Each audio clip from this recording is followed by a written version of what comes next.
The room froze when I walked in. Crystal chandeliers, champagne flutes, a crowd of silk and arrogance.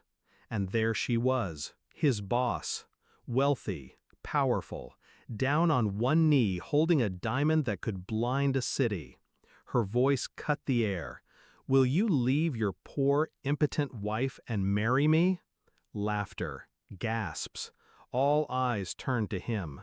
And my husband, my partner, smiled. Yes. The crowd erupted. Applause, mockery.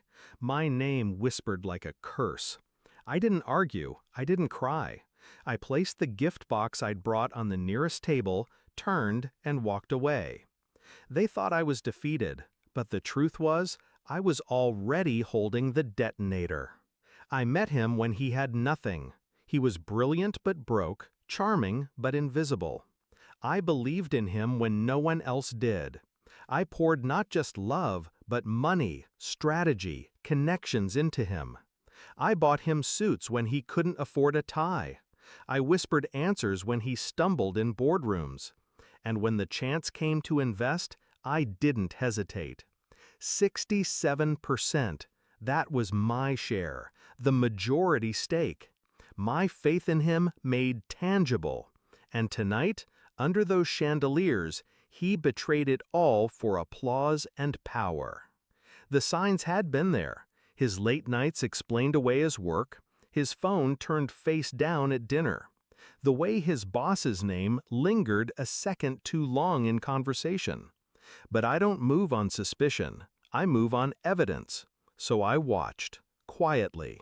I read the emails, the meetings disguised as strategy sessions, the whispers of, "Once we get rid of her." The plan was clear. Use me to build, discard me when the building was complete. They thought I was blind, but blindness is a choice, and I don't choose it. That's when I stopped being his wife. I became his shadow. Every contract, every share, every account, I reviewed them all, quietly, methodically. I placed safeguards where he least expected them, hidden clauses, triggers, fail-safes. He thought his empire was his.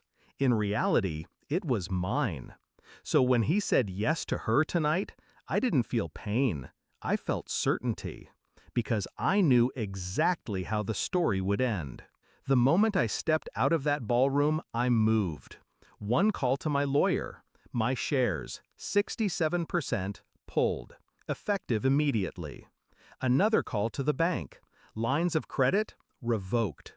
Every account they relied on, frozen. The party they toasted with my money was now unpaid for.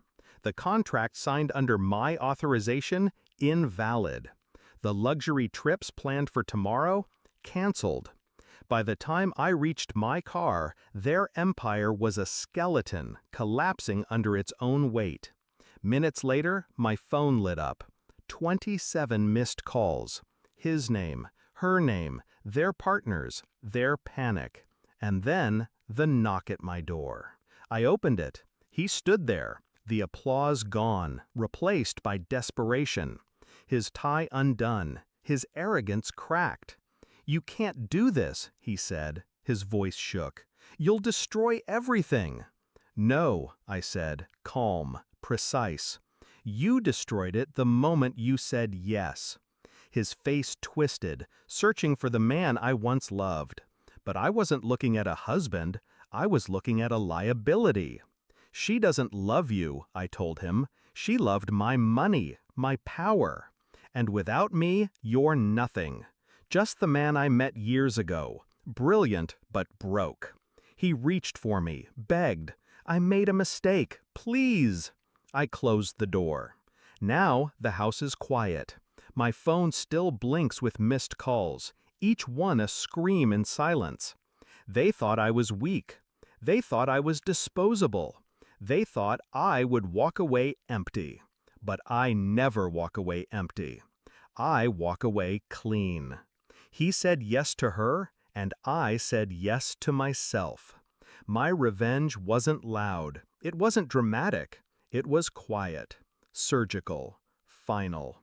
And tonight, under the weight of their collapse, they'll finally understand.